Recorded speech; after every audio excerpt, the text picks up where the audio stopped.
রবিউল ইসলাম, জিনা পরিচালক, বাংলাদেশ দাওয়া ফাউন্ডেশন, খুলনা।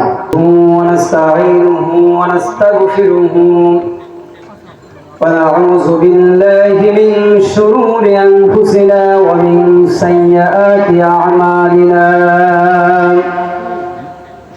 من يهده الله فلا مضل له ومن يضلله فلا هادي له ونشهد أن لا إله إلا الله وحده لا شريك له ونشهد أن محمدا عبده ورسوله الذي أرسله بالحق بشيرا ونذيرا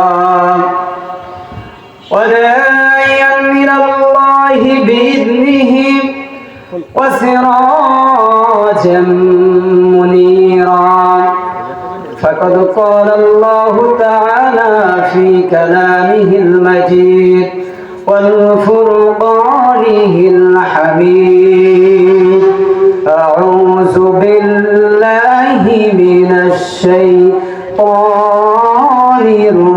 الرجيم بسم الله الرحمن الرحيم فاذكروني أذكركم واشكروا لي ولا تكفرون إن الله وملائكته يصلون على النبي يا أيها الذين آمنوا صلوا عليه وسلموا تسليما اللهم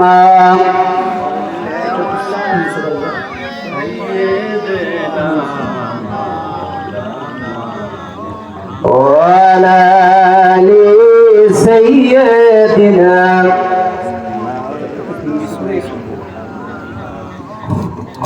اللهم সকলে মন থেকে দিল থেকে নবীজির প্রতি আমরা দরুদ পড়ি আল্লাহুম্মা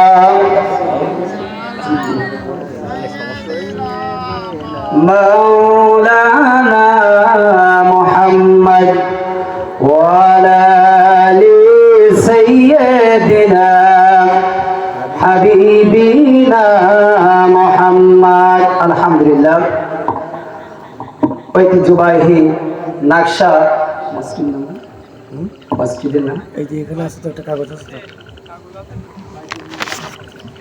বাইতুল নূর জামে মসজিদের উদ্যোগে তাফসীরুল কুরআন মাহফিলে আজ সম্মানিত সভাপতি সাহেব, প্রধান অতিথি, বিশেষ অতিথি, প্রধান মেহমান, বিশেষ মেহমান সহ আমার সম্মুখে দিন প্রেমিক, ইসলাম প্রেমিক মুসলমান ভাইরা, পর্দানিশী মা ও বোনেরা, সকলের প্রতি আমার আন্তরিক সালাম। আসসালামু আলাইকুম ওয়া রাহমাতুল্লাহি ওয়া বারাকাতুহু। সম্মানিত নাকশাবাসী, আমি যে কোরআন থেকে আয়াতটি তেলাওয়াত করেছি অবশ্যই আপনাদের জানার বাইরে কারো আছে নাকি? আমি কোন বিষয়ে আলোচনা করব আপনারা তো বুঝতেই পারছেন। আমি আজকের আপনাদের খেদমতে সূরা বাকারার 152 নম্বর আয়াত তেলাওয়াত করেছি। জিকির নিয়ে আলোচনা করব। আজ যত সমস্যায় জিকিরের ভিতরে ঠিক গেলাম, প্রিয় নাকশাবাসী, যত দ্বন্দ্ব এই জিকির নিয়ে আজকের আমরা জানবো জিকির কয় ধরনের, জিকিরের পদ্ধতি কি, জিকিরের শব্দ কি, জিকির কত প্রকার কি কি। আমার ভাইরা অনেকেই ফতোয়া দেয় সকাল সন্ধ্যা জিকির করলে হয়ে যায়, তারা দলিল দেয় ওয়াসাব্বিহুহু বুকরাতাও ওয়াসীলা। তারা আমলে সকাল বিকাল জিকির করলে হয়ে যায়, কিন্তু সমস্ত তাফসীর কারকগণ বলছেন সকাল থেকে শুরু করে সন্ধ্যা থেকে সকাল পর্যন্ত সারাটা দিন সারাটা রাত ওই উপরওয়ালা আমাদের সৃষ্টিকর্তা মহান রব্বুল আলামিনের সমস্ত বিধান মেনে নেওয়ার নাম হলো জিকির। কথা বলেন ঠিক কিনা? আমার ভাইরা, জিকিরের শব্দ হলো 4টি। কয়টা মুখস্থ করবেন? এর বাইরে কিন্তু একটাও শব্দ নেই, এর বাইরে যা আছে সব ভণ্ডামি। 1 নম্বর হলো সুবহানাল্লাহ, কি? সুবহানাল্লাহ। 2 নম্বর আলহামদুলিল্লাহ, লা ইলাহা ইল্লাল্লাহ, আল্লাহু আকবার। কয়টা হলো? 4টা। জিকিরের শব্দ কয়টা? 4টা। জিকিরের পদ্ধতি হলো 4টা। আল্লাহ রাব্বুল আলামিন বলেছেন ওয়াযকুর রাব্বাকা ফি নাফসিকা তাদাররুআন ওয়া খীফাতান ওয়া দুনাল জাহর। এই আয়াতের ভিতরে আল্লাহ পাক বলছেন জিকিরের পদ্ধতি হলো 4টা। কয়টা? আল্লাহ রাব্বুল আলামিন বলেছেন হে আমার বন্ধু, যখন আমাকে স্মরণ করবে তখন 1 নম্বরে তোমার পদ্ধতি হলো মনে মনে। কিভাবে? মনে মনে আল্লাহকে ডাকতে বলছেন। আর 2 নম্বর হচ্ছে অনুনয় বিনয়ের সাথে। 3 নম্বর ভীতু ভয়ের সাথে। আর 4 নম্বর হলো উঁচু আওয়াজে কিন্তু চিল্লায় না। কিন্তু বর্তমান সময়ে আমাদের কি অবস্থা? জিকির করতে করতে বক্তারা ঘাড়ে চেপে যায়, ঠিক কিনা? মাহফিলের স্টেজে ওই যে প্যান্ডেলের কাঠের উপরে উঠে যায়, গাছে উঠে যায়, এত লাফাইয়া কেন রে বাবা, এত লাফাইয়া লাফাইয়া লাফাইয়া আল্লাহ পাইলে আগে পাইতো দেন। কথা বলেন ঠিক কিনা? ও তোর আল্লাহকে পেতে হলে ডাকো তারে নীরবেতে। ও তোর আল্লাহকে পেতে হলে ডাকো তারে নীরবেতে। এত জালাস কেমনে তোরা, এত লাফাস কেন? লাফাইয়া লাফাইয়া আল্লাহ পাইলে আগে পাইতো কিসে বলেন? আগে পাইতো ব্যাগ। লাফের মাঝে আল্লাহ থাকলে বানরেতে পাইতো আগে। লাফের মাঝে আল্লাহ থাকলে বানরেতে পাইতো আগে। এত জালাস কেমনে তোরা, এত লাফাস কেন? লাফাইয়া লাফাইয়া ভাঙবি যে তোর ঠ্যাং। কথা বলেন ঠিক কিনা? আমার ভাইরা, এজন্য দিনের কান্দে শ্রবণ করবেন। এই দুনিয়ায় আল্লাহ রাব্বুল আলামিন বলছেন জিকিরের অর্থ হলো 5টি। কয়টি? আল্লাহ পাক শুরুতেই বলছেন 1 নম্বর মুখস্থ করবেন, ইন্না নাহানু নাযালনা যিকরা ওয়া ইন্না লাহু লাহাফিজুন। আল্লাহ পাক কি বলছেন? ইন্না নাহনু নাযালনা যিকরা ওয়া ইন্না লাহু লাহাফিজুন। জিকির 1 নম্বর অর্থ হচ্ছে কোরআন। কি? কোরআন। আল্লাহ রাব্বুল আলামিন বলছেন নবী হে, এই কোরআন আমি নাযিল করেছি, এই কোরআনের দায়িত্ব আমি আল্লাহ নিজেই নিয়েছি। সুতরাং এই কোরআন যারা এই দুনিয়ার বুক থেকে চিরতরে দাবি দিতে চেয়েছিল, স্বৈরাচারী শেখ হাসিনা কিভাবে দিতে চেয়েছিল দেখেন। এক কত বড় নিমক হারামি মুসলমান নামধারী শেখ হাসিনা ও সর্বপ্রথম শিক্ষা ব্যবস্থা ধ্বংস করতেছিল। কথা বলে ঠিক কিনা? বইয়ের ভিতরে এমন কিছু ঢোকাই দিচ্ছিল যে শরীর থেকে শরীফা হয়ে যাচ্ছিল, ঠিক কিনা? কিন্তু তারা পারে নাই। আল্লাহ পাক বলছেন দায়িত্ব আমি তো নিয়েছি। কোরআন হলো এই দুনিয়ার জীবন্ত গ্রন্থ। কোরআন হলো এই দুনিয়ার জীবন্ত গ্রন্থ। তুমি প্রশ্ন করলে উত্তর পাবে, প্রশ্ন করলে উত্তর পাবে, এমন প্রাণবন্ত কোরআন হলো এই দুনিয়ার জীবন্ত গ্রন্থ। যদি তুমি প্রশ্ন করো কোরআন তোমার নাম কি হে প্রাণপতিম, বলবে তখন ইন্না হলা কোরআনুন কারীম। কথা বলেন ঠিক কিনা? যদি প্রশ্ন করো কোরআন তোমার দেশের বাড়ি কই, বলবে তখন লাউহে মাহফুজ ঠিকানা হিন্নই। কথা বলেন দুনিয়ার বই? এই কোরআন হলো একমাত্র সংবিধান। মুসলিম জাতির কথা বলেন ঠিক কিনা? তাহলে জিকিরের এক নম্বর অর্থ কি? কথা বলেন। এক নম্বর অর্থ হচ্ছে কোরআন। আর তুমি বাবা বলো কোরআন না, ওই বাবা কি বলে কিসসা কাহিনী, বাবার কাহিনী, ও বাবার কাহিনী। কথা বলেন ঠিক কিনা? জিকিরের দুই নম্বর অর্থ আল্লাহ পাক বলছেন, নবী হেন জিকিরের দুই নম্বর অর্থ হচ্ছে উপদেশ। কি উপদেশ? আল্লাহ পাক বললেন, ফাযাক্কির বিল কুরআনি মান ইয়াখাফু ওয়াঈদ। কি বলছেন নবী হে, যখন তুমি কোরআনের তোমার উম্মতদেরকে তুমি প্রথমে যে ওয়াজ করবে, নসিহত করবে, যেমন আমি আপনাদের সামনে কি করছি, নসিহত করতেছি, এটা কি আমার বাবার কাহিনী বলছি? কোরআন এবং হাদিস থেকে, ঠিক কিনা? আল্লাহ পাক রাসূলকে বলছেন, নবী আমার বন্ধু, যখন তুমি উম্মতদেরকে নসিহত করবে এই কোরআন দিয়ে করবে। আর বাবা বলে কি বলে? তারা তাদের জীবন কাহিনী নিয়ে ওয়াজ মাহফিল গুলো এই তাহেরি এক ভণ্ড কণ্ঠ, মাশাআল্লাহ খুব ভালো, কিন্তু এর এলেম অনেক আছে, কিন্তু উনি সঠিক পথে ব্যয় করেন না। প্রিয় ভাইরা আমার, জিকিরের দুই নম্বর অর্থ হচ্ছে উপদেশ। জিকিরের তিন নম্বর অর্থ হচ্ছে নামাজ। আল্লাহ পাক বলছেন, ইযা নুদিয়া লিস-সালাতি মিন ইয়াউমিল জুমআতি ফাসআউ ইলা যিকরিল্লাহ। আল্লাহ পাক বলেন, যখন মসজিদে আযান হয়ে যায় তখন তোমরা কি করবে? মসজিদের দিকে ধাবিত হবে। আর তুমি বাবা বলছো নামাজ লাগে না। তারা বলে খাজা বাবার মুর্শিদ হলে, খাজা বাবার মুর্শিদ হলে নামাজ রোজা লাগে না। তারা বলে কিনা? এমন কি বলে, পানির তলে বাতি জ্বলে ঝড় বাতাসে নেবে না, ল্যাংটা বাবার মুরিদ হলে নামাজ রোজা লাগে না। কথা বলে, তাই না? পানির তলে বাতি জ্বলে ঝড় বাতাসে নেবে না, ল্যাংটা বাবার মুরিদ হলে নামাজ রোজা লাগে না।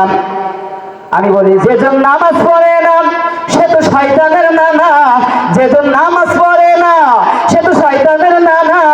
একবার আসুক কবরে তারে মজা দেখাবো, একবার আসুক কবরে তারে মজা দেখাবো। প্রিয় ভাইরা আমার, ৯৬,০০০ মুসলিম দেশের একটা রাষ্ট্র, ইসলামী রাষ্ট্র, ৯৬,০০০ মুসলমানের দেশ। এই দেশের পার্লামেন্টে যদি নামাজের আইন চালু থাকতো, যদি নামাজ কাজা হয় তার যদি শাস্তি স্বরূপ কোনো বিধান থাকতো, তাহলে বলেন তো কেউ কি আজান হলে ঘরে থাকতে পারতো না? এজন্য আমি বলি, যদি নামাজের বিল ৫০০ বাংলাদেশের সংসদে, আপনারা কি বিরক্ত হচ্ছেন? না। যদি নামাজের বিল ৫০০ বাংলাদেশের সংসদে মুসলমানের সন্তানেরা নামাজ পড়তো কোনখানে? মসজিদে। যদি নামাজের বিল ৫০০ বাংলাদেশের সংসদে মুসলমানের সন্তানেরা নামাজ পড়তো মসজিদে। নামাজ কাজা হলে যদি হয়তো কারো ২ মাসের নামাজ কাজা হইলে, যদি হয়তো কারো ২ মাসের ভুল করে ভাই করতো না কেউ নামাজ ফেল, ঠিক না? রাত ১২টায় আজান হলেও, রাত ১২টায় আজান হলেও ছোট্ট সবাই মসজিদে মুসলমানের সন্তানেরা নামাজ পড়তো কোনখানে? মসজিদে। এজন্য আমরা চাই, বিগত দিনে আমরা আওয়ামী লীগকে ক্ষমতায় দেখেছি, জাতীয় পার্টিকে দেখেছি, বিএনপিকে দেখেছি, তত্ত্বাবধায়ক ফখরুল ছিল না, তাকেও দেখেছি। আমরা আগামী দিনের বাংলাদেশকে আমরা ইসলামী রাষ্ট্র হিসেবে বাংলাদেশ জামাত ইসলামের হাতে ক্ষমতা দিতে চাই। রাজি আছেন? কারা কারা দুটি হাত তুলে দিকে দেন তারা। সকলে রাজি আছেন ইনশাল্লাহ? আমার কথা হচ্ছে, আপনি বলতে পারেন হুজুর এখানে ভোট চেতে আসছেন না, আপনার একটা দিল আছে, কলম আছে, আপনি যেই দল করুক না কেন আপনার একটা কলম আছে, আপনি চিন্তা করবেন আপনি কার অনুসরণ করতেছেন, সেই ব্যক্তি সৎ না অসৎ। এই বিবেচনা আপনার কাছে, আপনি যেখানে দেন, কিন্তু আপনি মানুষ বাঁচবেন। সম্মানিত বন্ধুগণ আমার, বলতেছিলাম জিকিরের ৩ নম্বর অর্থ হচ্ছে নামাজ। জিকিরের ৪ নম্বর অর্থ হচ্ছে আল্লাহর বিধিবিধান। আল্লাহ রাব্বুল আলামিন বলছেন, ওয়া মান আ'রাদা আন যিকরি ফাইন্না লাহু মাঈশাতান দানকা ওয়া নাহশুরুহু ইয়াওমাল কিয়ামাতি আ'মা। আল্লাহ রাব্বুল আলামিন বলছেন, নবী হে, জিকিরের 4 নম্বর অর্থ কি মুখস্থ করেন। আল্লাহর বিধিবিধান কোনটা ন্যায়, কোনটা অন্যায়, কোনটা ভালো, কোনটা মন্দ, কোনটা হালাল, কোনটা হারাম, এটা আপনাকে জানতে হবে। হালাল হারাম না মানিয়ে কত টাকা করছো কামাই, এত টাকা রাখবা কোথায়, কাফনের তো পকেট নাই। হালাল হারাম না মানিয়ে কত টাকা করছো কামাই, এত টাকা রাখবা কোথায়, কাফনের তো পকেট নাই। টাকা পয়সা লইয়া কি কেউ কবরে গেছে, ওরে মানুষ হইছো বেহুশ দুনিয়ার পিছে, কি জবাব দিবে রে তুই আল্লাহর কাছে। হায় রে ওরে মানুষ হইছো বেহুশ দুনিয়ার পিছে, কি জবাব দিবি রে তুই মাওলার কাছে। প্রিয় বন্ধুগণ আমার, আল্লাহর বিধিবিধান আপনাকে মানতে হবে। ওই ইল্লাল্লাহ ইল্লাল্লাহ মসজিদের কোণে বসে জিকির করার সময় নয়। আল্লাহর বিধান আপনাকে দুনিয়ায় যেমন আপনি ওয়াকিমুস সালাত ওয়া আতুজ যাকাত এই আয়াতের বিধান মেনে আপনি মসজিদে নামাজ পড়েন, ঠিক তদরূপ রাষ্ট্রকে তো জিহাদ করা কি ফরজ, এত আপনি মানেন না কেন? আপনার বিরুদ্ধে তাই কি দেখাইছেন, ডাউল দেখাইছেন, ঘরে বসে থাকেন। ভাইরা আমার, জিকিরের 5 নম্বর অর্থ হচ্ছে আল্লাহ পাক বলেন স্মরণ। ফাযকুরুনি আযকুরকুম ওয়াশকুরুলি ওয়ালা তাকফুরুন। আল্লাহ বলে বান্দা তোরা আমার স্মরণ কর, আমিও তোদের স্মরণ করব। আর তোরা আমার সাথে আমার প্রশংসা কর, আমার সাথে অকৃতজ্ঞতা করিস না, নাফরমানি করিস না, তাহলে আমি তোদেরকে স্মরণ করব। এখন বলেন তো আমরা যদি এখন আল্লাহু আল্লাহু বলে জিকির করি, আল্লাহ কি ফেরেশতাদেরকে নিয়ে বান্দাহু বান্দাহু বলে জিকির করবে? না, এটা তো বিধান না। তাহলে আমরা জিকির কিভাবে করব? আল্লাহ পাক বলছেন আল্লাযীনা ইয়াযকুরুনাল্লাহা কিয়ামান ওয়া কুউদান ওয়া আলা الذين يذكرون الله قياما وقعودا وعلى جنوبهم ويتفكرون। জিকির করতে হবে দাঁড়িয়ে দাঁড়িয়ে, শুয়ে শুয়ে। কি ভুল বলছি নাকি? নাই, বসে বলতে হবে। আপনি যে অবস্থায় থাকেন আপনাকে জিকির কি ওই ইল্লাল্লাহ জিকির, আমি কি বলছি নামাজ বলছি, আর কি বলছি আল্লাহর বিধিবিধান।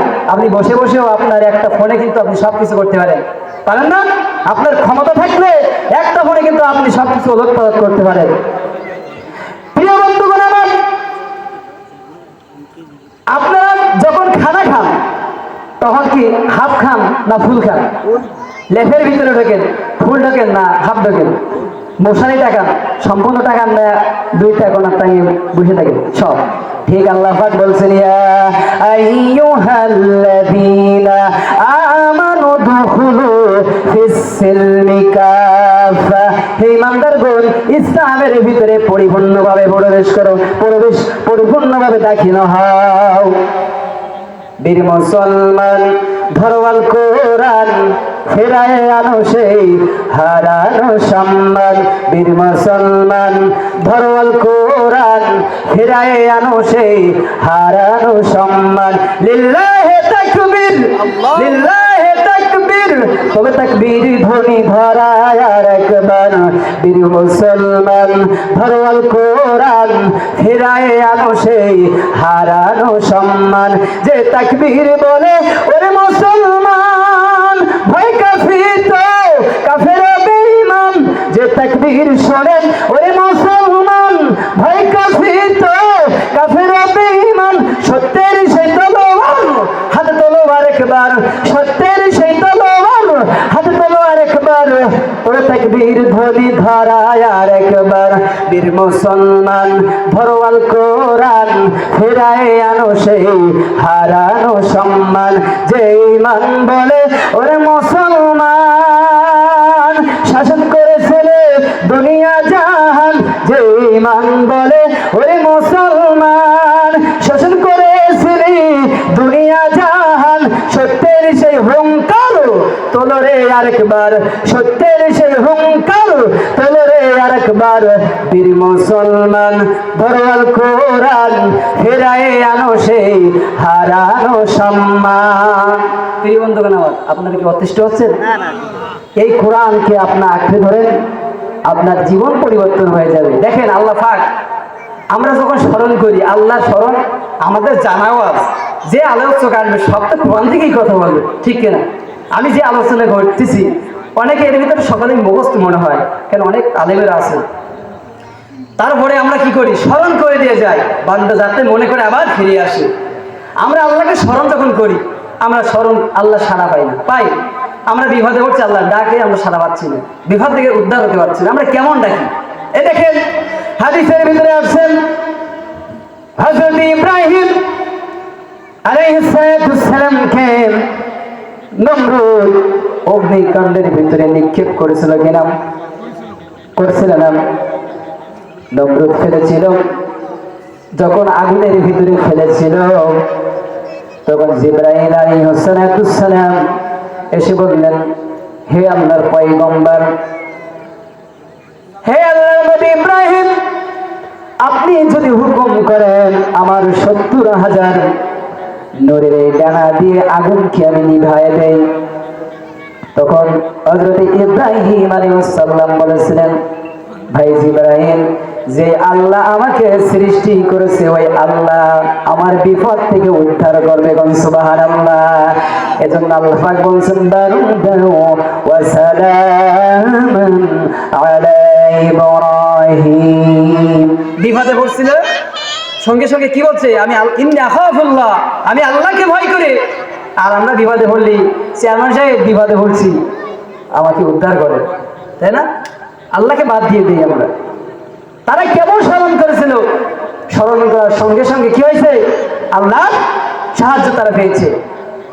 আল্লাহ হুকুম করলেন, আগুন নিভে যাও, ইব্রাহিমের জন্য শান্তিময় ফুলের বাগান হয়ে যাও। নমরুদ আগুনের পাশে এসে 7 দিন পরে সে বলছেন, হে আগুন, তোমার শক্তি কি কমে গেছে? আগুনের জবান সঙ্গে সঙ্গে খুলে গেছে। আগুন ডাক দিয়ে বলে, নমরুদ, আমার শক্তি কমেছে কি বেড়েছে?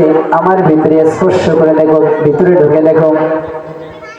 ভাইরা আমার, আরেকজন আল্লাহর নবী হযরত ইউনূস আলাইহিস সালাম তার কওমের উপর সন্তুষ্ট হয়ে আল্লাহর ওহী না আসার আগে কি করলেন?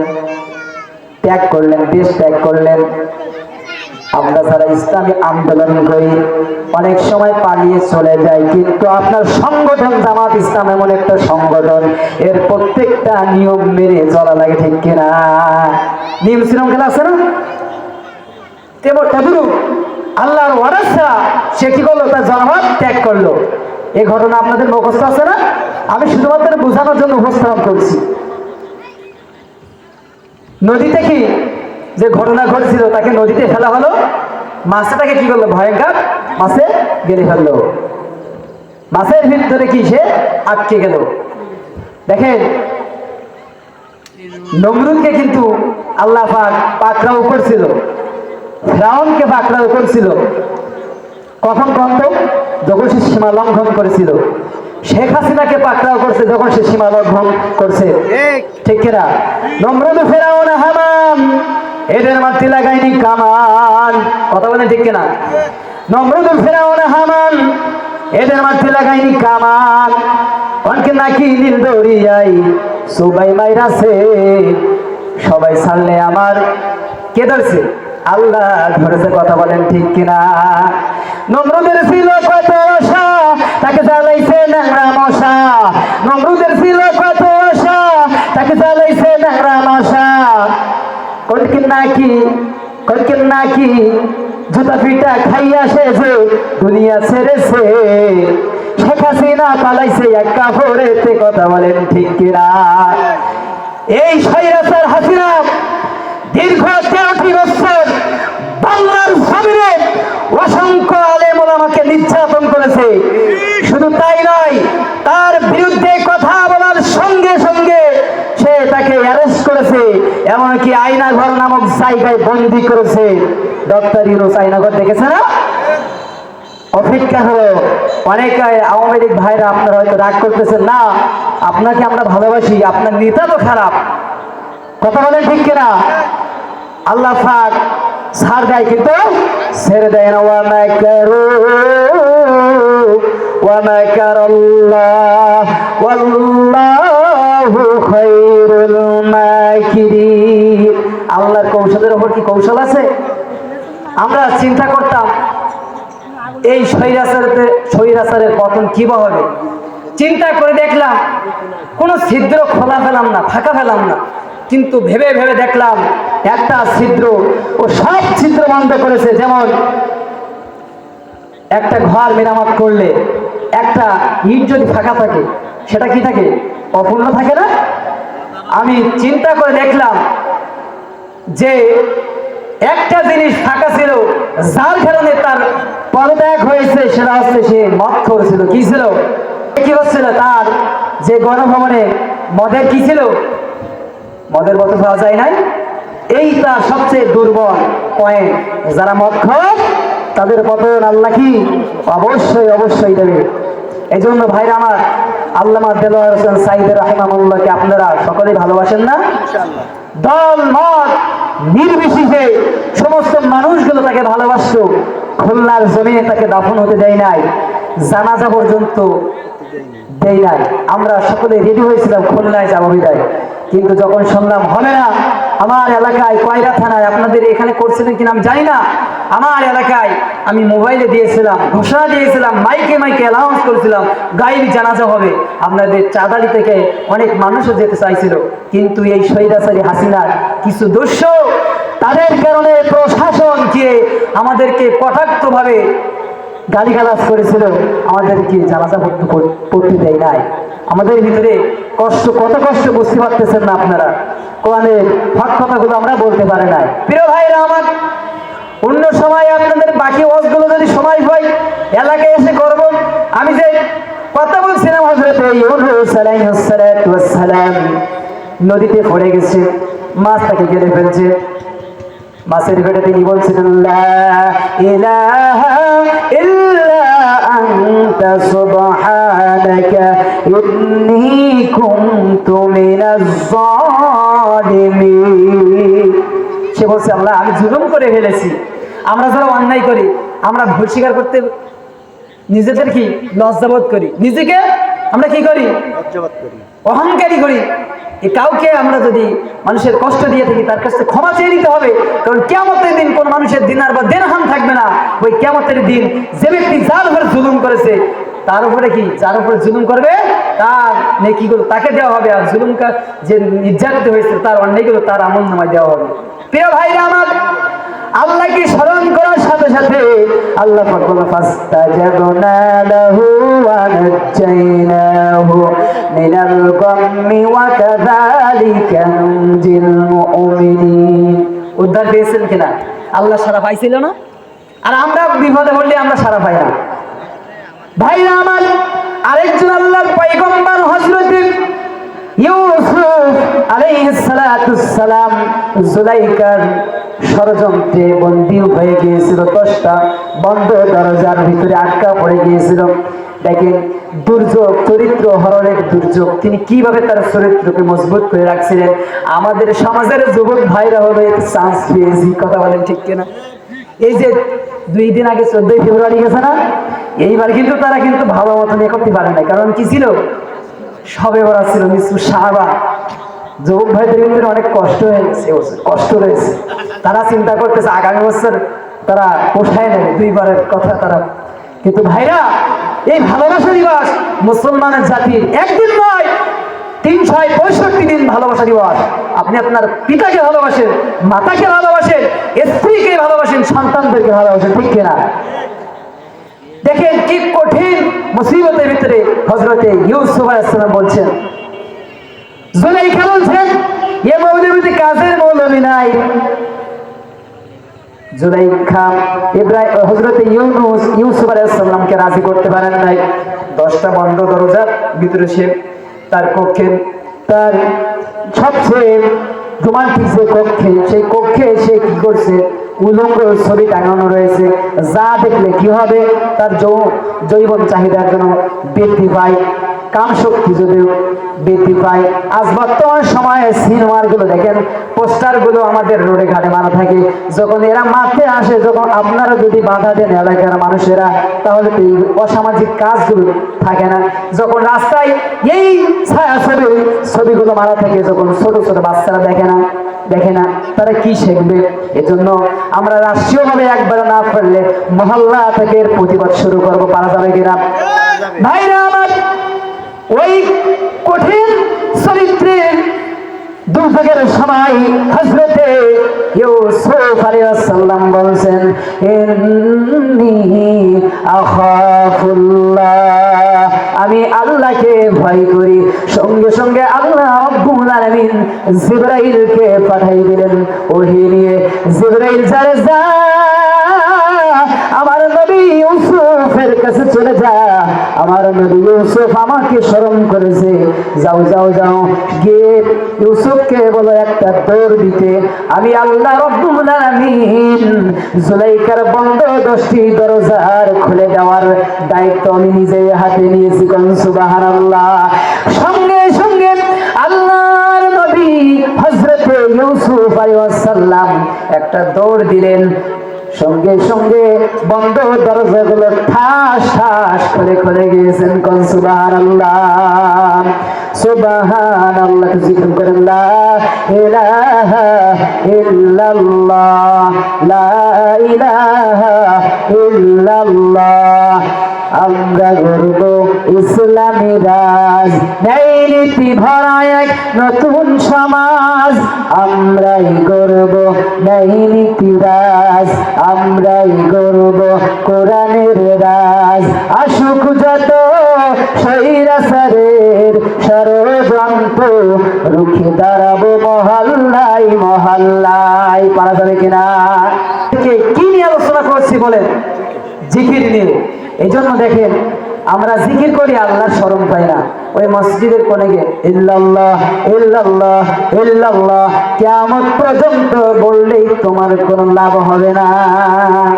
এজন্য ভাইরা আমার, আল্লাহ রাব্বুল আলামিন বলছেন, দুনিয়ার মানুষেরা, যদি তোমরা আমার ইবাদত করতে চাও, আমার গোলামি করতে চাও, ওয়ামা খালাকুতুল জিন্না ওয়াল ইনসা ইল্লা লিয়াবুদুন, তাহলে তোমরা আমার ইবাদত করো।